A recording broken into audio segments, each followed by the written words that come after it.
In an hour, what can we get done? I want to talk about the wall of cringe. I keep hesitating around this topic because I don't know exactly how to address it, but I feel like this is the best way to address it. And it's the idea of cr- cringe. Cringe is something we all share. Being able to look at cringe and view cringe in certain ways. We look at ourselves in the past cringe. We look at people all around in different environments do cringy stuff. Like, we could pull up so many different examples of cringy things that we've seen in the past. But cringe is something that we feel. It hits us deep. We don't like it, and it's something we don't like associating ourselves with. When I've tried to go into different aspects of my life and try new things, I've realized one common belief, which is the idea that I have to go past the cringe. I have to go and face this cringe, even if I don't like it about myself. I have to face the cringe and really question it, because every time I cringe at what someone else is doing, it's a reflection of myself. I feel like it's a self shame because, like, when someone does a cringy thing, it's kind of a thing where it's an immense amount of empathy. You relate to what this person is doing. This person is doing something awkward, weird, and you've done something like that to an extent. And that's why it hits harder, because you are so mad that you did that stuff. And now they're reflecting what you did in the past to you. So it feels like it's happening again. And I realized that we're really hard on ourselves. As a generation, we're really hard on ourselves.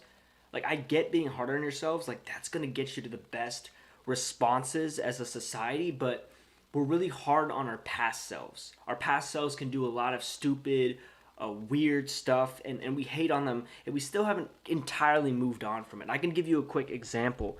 Dating. Dating. I cringe at a lot of dating videos. Like, I watch a lot of these videos. We can go through some of them. There's a channel called The Cut, I think. There's nothing wrong with these types of videos. Like, they're entertaining, and they provide a lot of juicy things. Like, you can dump your date with the press of a button.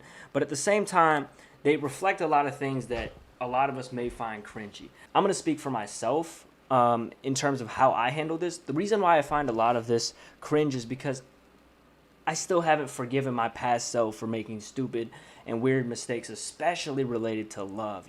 I'm extremely insecure about this area, and I know that I've made a lot of past mistakes in this area. And because of that, when other people make those mistakes, I find it harder to forgive myself and forgive them, because I see myself in them. And if I can't forgive myself, then I definitely can't forgive them. And after making a period of weird, not like just awkward mistakes with love and dating and asking people out in my past, I took a hiatus from it. And this hiatus was for a bit. I mean, it was for a while.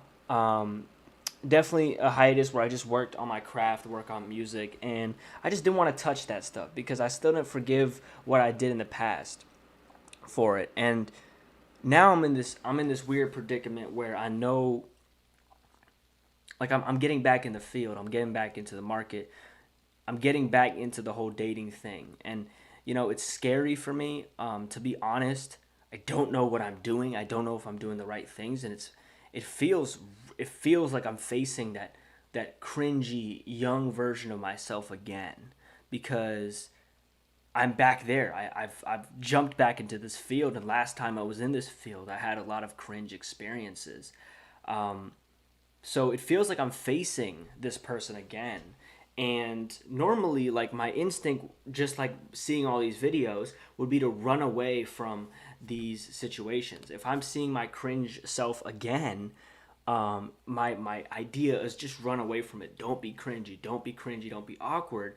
But I realize, like, if I want to progress forward in this area, I have to be okay with doing things that are cringy, doing things that are not intentional, and doing things that are awkward, because I don't know what's going on. I'm not skilled enough in dating, for example. I'm not skilled enough in business, for example, and I wasn't skilled enough in content creation, streaming for example. I still am not skilled enough in there, but I wasn't skilled enough in content creation for a very, very, very long time. And if I just sat there and was scared that my music was cringe and gave up, I would have never gotten to the point where I got. I fight a lot for intentionality with people. Like, do things with intention. Do this for this reason. Have a meaning to every single thing you do. But looking back on my progress and all the areas that I'm excelling at, I never started with a clear-cut reason. I was just doing random stuff, experimenting, not knowing what I was doing. I wasn't on a clear path of I'm going to improve this skill to get here and that skill to get there. I was just winging it. And I have 3 different areas where this is a thing. Like, one, I know for sure dating. I don't know what I'm doing. I don't know the right way. There's too much advice on the internet, and I feel like the more advice I consume at this point, the more insecure I get about who I am. I don't know what I'm doing though. My method is definitely not like accurate. It's definitely not right. It's definitely not the way. It's definitely my current way of doing things in this area is definitely a little bit cringy. It's definitely going to yield weird results at times because I'm awkward. I'm awkward in this field. And either I can sit here and pretend like I'm not, or I can face the music and actually get better, because there was a point in time where I was awkward with creating music too, and now I've found my flow. Same thing with like starting a business. I want to start this channel, Loving Your Creative. I want to start it and turn it into an actual business. But in order to do that, there's a ton of things I just don't know about. Like, I don't know how to set up an LLC. I don't know about how to quantify what I'm doing in a business language. That's scary. It's really scary to do those things. I'm afraid of failing. I'm really afraid of failing, and I'm afraid someone can take these things that are so personal to me and critique them in a way that really hurts. Whether it be, if someone critiques anything of mine related to dating, it's gonna hit deeper because it's dating. Like that, it feels like I'm giving myself to these platforms, to these dating platforms, or whatever route I take.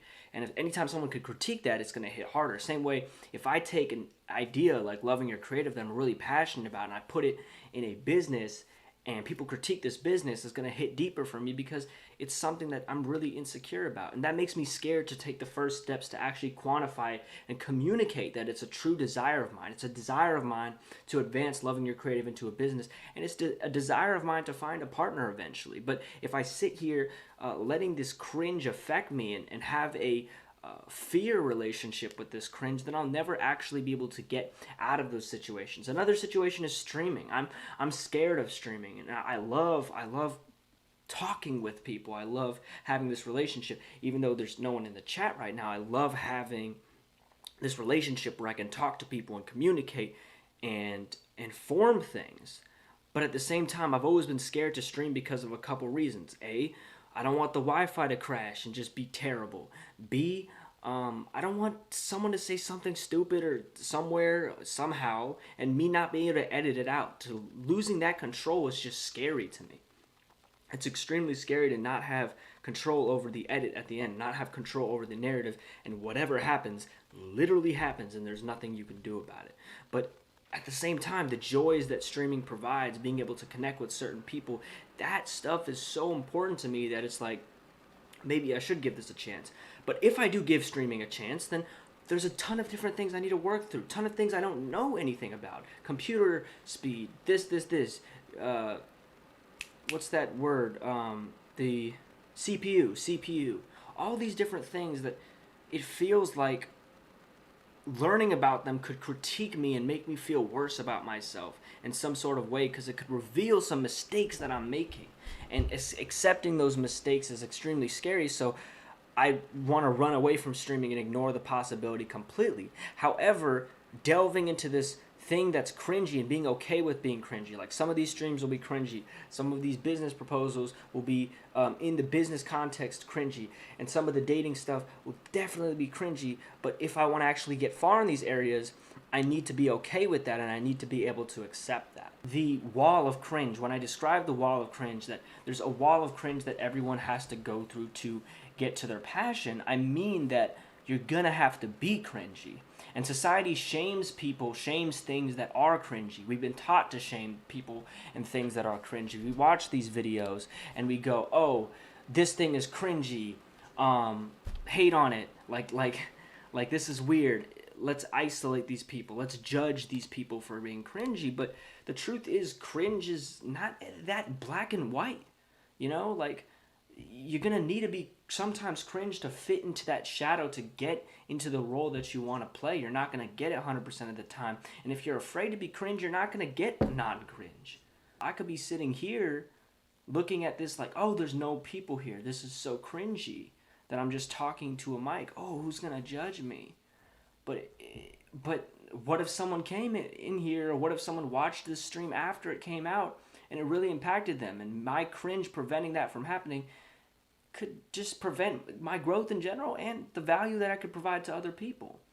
You're not going to know what you're doing. You're not going to have any direction with what you're actually doing and providing. It's not going to be this step, then this step. You're not going to know anything. You're not going to be so confused. You're going to be like lost. You can be lost and still find something. And that's what I want to say. Like, you're going to be lost in a lot of these things, but avoiding them is not going to make you found. Chasing after that loss, tackling why you feel lost, and taking it step by step is going to get you more found. Yes, there are a million things that if I could go on the internet and say, oh shoot, we got to take mistakes build you, life is always testing you, but failure is the best teacher. Exactly. There's a million things that I could look at for streaming that I'm doing wrong, you know, and I definitely should improve on. This is my second stream. And I'm just trying to take it one step at a time. What did I not do good last time? The volume was not as good. Okay, I can turn this knob up right here. Now the volume's louder. Bet. Next stream, let me try something else. Let me fix something else. Like, we get overwhelmed with all this information and try to be perfect when we haven't done enough. You haven't done enough to be perfect. You're not good enough right now to be perfect. You're only good enough to be good enough right now. So if you want to be perfect, looking at a screen and learning how to be perfect will not get you there. You need to do and learn. And you need to be okay with doing cringe. Being cringe. You need to be okay with that. You need to realize that the person that you might be proud of right now was created from a cringy person you are not proud of. And until you realize that that cringy person that you're not proud of is the reason you're so proud of who you are right now, then you're not going to get anywhere and you're not going to develop. That cringy person, the cringy, awkward person that you still judge to this day, that past version of yourself, whether it be 6th grade, 8th grade, I don't care. You love him, you hate him, it doesn't matter. He or she or they are the reason you are who you are today. And if you're proud of yourself in any way, if you were the kid who was overweight and now you're a super like flexing guy, you can't hate the kid who was overweight, because the kid who was overweight was the reason you are the flex buff guy you are today. The kid Rohan who made music, who was offbeat, I can play you some stuff. This one's cringe, bro. This one right here. This one. You're outnumbered right now. Nothing else to say. I like pitch my voice down for this voice note. Oh god, this is loud. I just got the price that costs half a family. Careful with my items, everything you hand me. Alright. Ooh, this my lucky day. Used to be controlled, now I control the game. No bunches, you got those weekends. This is my world, this my dreamland. Yeah, this my dreamland. Okay. If you wanna listen, take a seat. Travis Scott, Indian Travis Scott right here. For the weekend. Used to make your problems, and we'll see them. Wait, why is there like still a minute left? I see through your comfort, it's Migos and Button. No need for the evil discussion. The people result in an illegal fussing, and I just gotta see the brushing. What happened to the brothers that kept you safe and taught you how to survive? You'd rather ditch them for yourself, cause the only thing you value is your life. No respect for your brothers, protecting your mothers, you mention no other. I might get out of my section. Viewer discretion advised. Who gon' listen to you when they figure out your message a lie? Start protecting yourself before you even try protecting your life. I just got the... I remember, like, for this song, when I first released it, this was, like, the first rap song I ever released. I literally would reload the page because I thought that increased views. And it, like, increased views, it'd get, like, 40 views. And then like they all deleted later on because YouTube was realizing what I did. 12 subscribers? Doug, I swear we had more. Did they just unsubscribe to us? Did we really fall off like that? Trump, I mean, I don't even know what to say. Your ideas, man. For as fake as your campaign, I like how you try to make points to debate proves, but the only thing we'll make is entertainment. Into the news. Keemstar is just into the news. You know, this one's not even that bad. It's kind of cute, low key. Like, it's kind of cute. Like, I'm not even gonna hate on this one. Like, I feel like the middle portions of like trying to get stuff done, like when I was trying to take it seriously, but I was in the middle. That was the most cringe stuff. This stuff's just cute, honestly. Oh, money, I'm sure scared. No, don't look at the right more about you. I fit all those syllables. Oh, money, I'm sure scared. Like, oh, you got a ton of money. I'm sure scared. And then like look No, at don't look at the right this. more about you. How you look under that hair. You don't even care for this country. I don't want to mean. I don't see red, white, and blue. I don't see orange. That was a bar. This one right here. You don't even care for this country. I don't want to mean. I don't see red, white, and blue. I don't see orange and green. I don't see red, white, and blue. I only see orange and green. That one is fire, man. You can't. That's undeniably fire. Like no lie. That was a bar. Look at that pencil right there. Look at this pencil right here. But like that's what I'm trying to say. Like we're not gonna be perfect. You know what I mean? Like we're not gonna start perfect, and we're gonna start cringe often. Like a lot of the time, we're just gonna straight be cringe. There's no other way to go about it. You can't skip the step of being cringe. You can't. You know, you can't skip the step of being cringe, and if you do, you're gonna face it later. You can't run away from being cringe. If you want to try a new thing, you're not good at it yet. You're either going to be cringe now or cringe later. The only way you can not be cringe is if you don't do it. And that's the biggest form of L of all time. In fact, that is probably what actually cringe is. When you don't do the thing you want to do. So instead of sitting there, your stuff's not going to be good at first. I just showed you 3 different songs of mine that are not great that I made when I first started music. But if I didn't make those, I wouldn't be able to do the stuff I do now. I wouldn't be able to stream like this. There's old videos on Instagram. Like, I can't make this stuff up.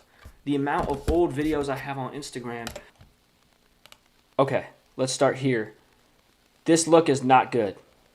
This look right here, the face that I have, like, look at this. I hate it. I hate it. To this day, I hate how I look here, bro. It's cringe. It's okay. Like, I needed to do this to end up here. You know? I just showed you, like, this is the pattern. For the music, I needed to be bad to be good. I needed to look like this to look like this. You know what I mean? This is how I look like. And this is when I made Gross. And Gross was a fire song. You know what I mean? So, hey, like I didn't like this look at all. This look right here for Gen Rift, nah. 2021, nah. There's a lot of things I didn't figure out with my appearance. And that's fine. That's supposed to happen. You're supposed to not know everything. And then you try the things and then you get to where you need to get. You know, like this why did not no one called me out on this. No one said this looks terrible. No one. I forgot my beard clipper when I went to college for my second semester. And I just said, screw it. Like, why did no one call me out on this? Hey guys, today I'm going to be talking about consistency in post and actions. So in order to be successful, and I'm still working with this, you need to maintain a consistent actions towards your goals. So for example, let's talk about posts. I'm planning to post Monday, Wednesdays, and Saturdays. As long as I maintain that consistent posting, I should grow over time. And also with my songs, I'm planning to release around 2 songs a month. Staying consistent to this goal will ensure me success more than anything else. So it's important to stay consistent to your goals for all upcoming artists. And it's the hardest thing to do, yet the simplest concept. See you guys next week. So I'm out of breath in this video. My eyebrows are sliding off my face. But I'm saying a lot of good points. I'm not delivering them as well as I would now, but again, I had to do this. A lot of people wouldn't do this. A lot of people wouldn't put themselves out there when they didn't have the skill just so they could learn. But I did. I always did. And again, this is 204 weeks ago. The only person that you should compare yourself to is yourself in the aspect of creativity. Because you can create your own lane just like them. You don't need to be this lyrical person. You just need to improve your own style. And if your style isn't strong enough, that's what you need to work on. Because you don't need to be one way or another to make it. There's multiple ways. And when you see people with more diverse art styles, like Juice WRLD, and even NBA YoungBoy, you realize that everyone has an opportunity. You just have to be yourself in the best way possible. That's what I have for you guys. See you guys next week. I'm here to talk about... I'm still out of breath. I'm walking around on purpose around my room because I'm just walking around on purpose. I'm still out of breath, but I'm speaking facts. Like, I'm speaking facts, and I can't hate this. I have to look at this person because if there's anyone I can thank for my success in terms of appearance, in terms of music, in terms of speaking, it's him, not me. He's the reason. This guy right here. Hey guys, back then I was really bad, but it was important that I continued to get to where I am today. Now, What am I saying? What am I saying? 2019, and this is the same day that we just surpassed 5,000 plays. Just keep on going. That's my advice, because 2 years ago I never thought I'd get to 5,000. Imagine where I'll be in a few years. I just kept on going. Facts. Thank you guys. Hey guys. He's saying what I'm saying. He's saying what I'm saying. We're on the same wavelength because we're the same person just 4 years ago. I've been saying this, okay? People have made it in this game without following the rules that are set. So the rules are not needed. No one rocks with you until everyone rocks with you. It's simple like that. People like you to follow rules, but you don't have to. You know, now I'm learning to judge this kind of stuff based on who I am with it. Like whether it's someone you're attracted to, whether it's like a passion you have, like judging things, don't judge them off them. Judge them off who you become with them. Like if rap did zero for me, if rap music, like pursuing and creating rap music did zero for me, the person that I am, the person that I've become through rapping is priceless. The change that rap has made in my internal life, the focus, the drive, the organization that my rap career has provided me is the true impact. The person I am because of it. With live streaming, the content, the resources that live streaming provides helps me show and talk to people in a way that brings out a very conversational side of me that I don't get to see much because there's not many live shows in my area, and the live show people in this area won't put me on or anything. So in order to have this to let out this conversational side and really talk to an audience, I love doing that. So even if this gets one view, which I don't think anyone's watching right now, with the 0 views that are on this right now, like I still am growing and learning and bringing out a side of myself that I want to. I'm becoming I'm becoming more of the person I want to because of live streaming, because live streaming brings out that part of me, and that's the reason I'm doing it. It's also super fun. But these are all like, I did this series like five years ago around. Like you can see the situation, and yes, I'm not the best at speaking in these situations, but if I didn't do that, I wouldn't do this. And now I'm so incredibly knowledgeable because I've done so much cringe stuff and failed, quote unquote, so much, and I have so much more to fail at. I'm gonna fail at this live streaming stuff in ways. I'm gonna forget to do things, and that's gonna teach me more and more, and I'm gonna become a better streamer. But eventually, I think the talent in certain areas will reach an undeniable level to where it's going to be impossible for me not to succeed. And that's maybe a delusional belief, but that's the belief I believe. But the point is, there's cringe. Cringe is inevitable. Just like, Thanos never said it, but you can't Thanos snap it away. Cringe is inevitable. You either don't get past the cringe and don't actually do what you want to do, or get past the cringe and fail, cringe, become a cringy person, whatever, to figure out what's going on. You might not even know the direction you're taking. Trust me, for my business that I want to start, I don't know what's going on. For dating, I don't even know what I'm doing. but I have to get through the cringe, I have to get through the messiness, I have to get through the awkwardness to actually reach a form of myself I'm proud of. And I have to love that side of myself, because that side of guys myself bring- is what makes everything work and everything tick.